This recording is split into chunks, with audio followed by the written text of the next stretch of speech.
Hey, yo, what's going on, guys? It's your boy Tez, and I'm back. Man, this episode of Danmachi was definitely something different. Like, there were a few things that I kind of knew would eventually happen just off of prior knowledge of the show, but then there were some things I kind of didn't know and that I'm glad got exposed or brought to light. But we'll dive more into that at this, intro. Let's go.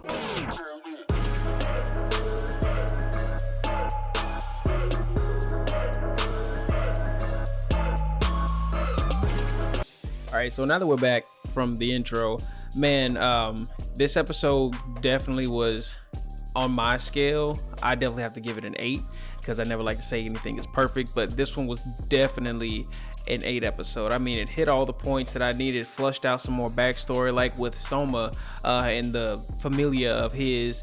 Basically he has his familia or individuals who get to drink this divine drink hooked like addicts. I mean, they open up and you see people outside of the gate, and I think they might not be familiar, they could just be regular people, but just anyone who gets to drink this is sent to like the highest level of inebriated heaven, and that's kind of scary.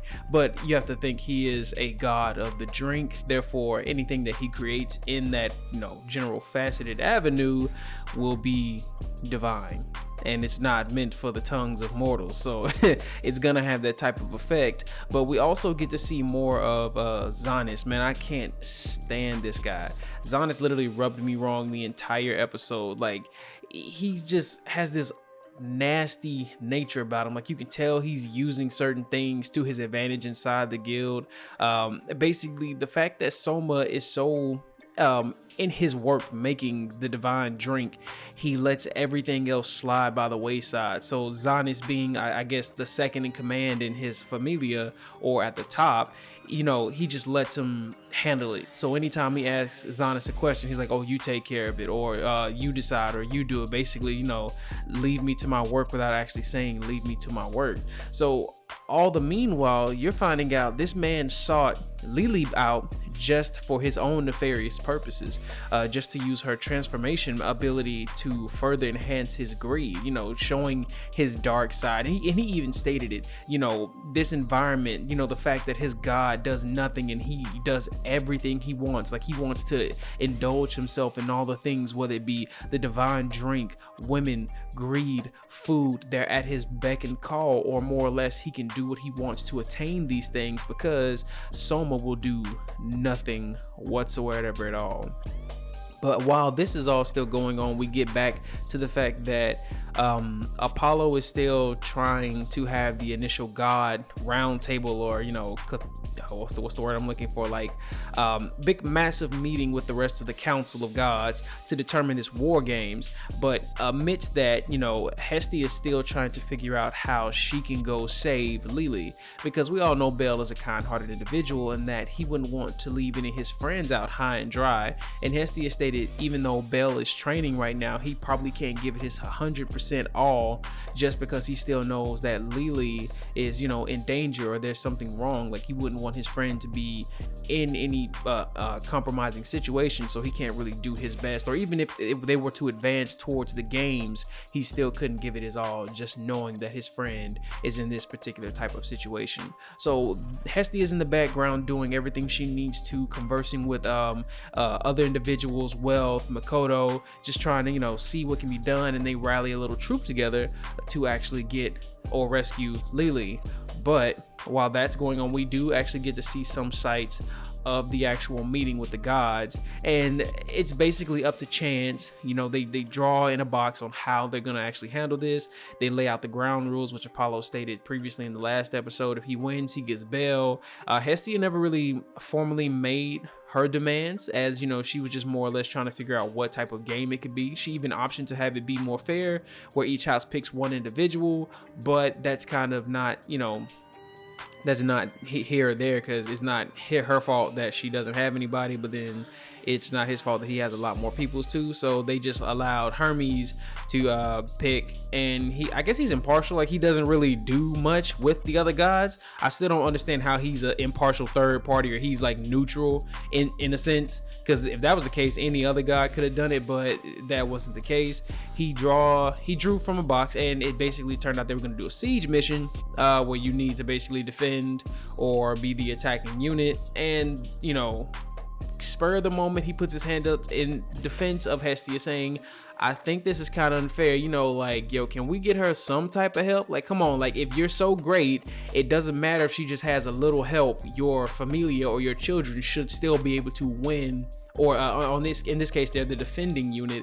They should still be able to do what they need to do, and you beat her and you gain Belle as you requested. So that, you know, spurs an uproar. Freya chimes in and she really gets the ball moving, like, oh, Apollo, I thought you believed in your children all that much, you know, saying, hey, I thought you all were supposed to be so high and mighty, it wouldn't matter what kind of stipulations got put on there or any type of handicaps that may come your way. You're supposed to be this great, you can get the job done. So I love the fact that they were, you know, trying to help Hestia, though we all know Freya still has her own thing. Like, I don't 100% trust Freya whatsoever at all. Like, she's been plotting since the first season, you know, just trying to test Belle and things like that. Like, they all have this glamour when it comes to Belle. Just like, what is this charm? Why are they seeking him so much? Like, I can't wait to see why that is, and when it gets flushed out even more. So, you know, we get back into the rescue mission for Lily. So everything's going according to plan. They basically plan to rescue her at night, when there's supposed to be a what's it called, when the Soma family basically does their wine drop off, or when they go deliver wine. That's a good time for them to actually get in and go do what they need to do. But this is, you know, at the time they get alerted, and the guard comes in telling Zani's, as he's down there tormenting, more or less verbally relaying his evil out to Lily, and she's like, you know, your evil showing, and she's just like, dang, there's got to be something I can do to get out of here. Like, there has to be something I can do to get out. And the guard basically just throws the keys in the cage. She's like, yeah, I didn't see anything, you can do what you need to do. She's like, hold up, why are you doing this for me? He's like, I just don't like that guy, so, you know, it is what it is. Yeah, that lets you know how bad Zanis is. Like, his own people don't like him. He's just crap, complete crap. So Lily's making her escape, and we see Wolf, Mikoto, and her group basically outside fighting, trying to rescue her. And, you know, Hestia's out there as well, and Hestia and Lily have words, you know, going back and forth. Basically, Hestia letting her know that they need her. You know, she's an important person to Belle, her, and you know, just the overall, we are your friends. Your friends wouldn't leave you high and dry. You know, Belle wouldn't leave you high and dry after everything that's been done. Even if she double-crossed Belle in the beginning, you know, it's not something that they would take light, because they care about her and they cherish her. So she gets all the way up as she's making her escape. She runs up to Soma and cries and pleads, you know, like, let's stop the fighting. Can you please stop the fighting in the courtyard? Like, there's got to be something you can do. I don't care what happens to me, but you have to stop the fighting. And he looks at her, and I'm thinking like, yo, she finally reached him. But no, he was like, you know, why would I listen to the words of a child who overly indulges herself in my drink? You know, like basically, why would I listen to somebody's words who can't handle the liquor? So he basically says, if you can drink the drink and still give me that same plea, or still say these exact same words without succumbing to the drink, I'll hear what you have to say. So I'm sitting here like, oh man, like, is she gonna be able to do it? Will she be able to do it? I mean, I knew she'd be able to do it, but seeing how she would overcome it was the weird part. Like, how's this gonna happen? Like, is she just gonna drink it and shake it off, be like, you know, kind of get goosebumps? No, like, when she drunk it, she almost succumbed to it, boy. Like, it was something, because she got lost in the sauce. Whatever's in that divine drink sent her mind to a completely different place. And, you know, as she not passes out, you know, Soma just walks away like, I knew it. Like, why would I listen to these words, as I stated?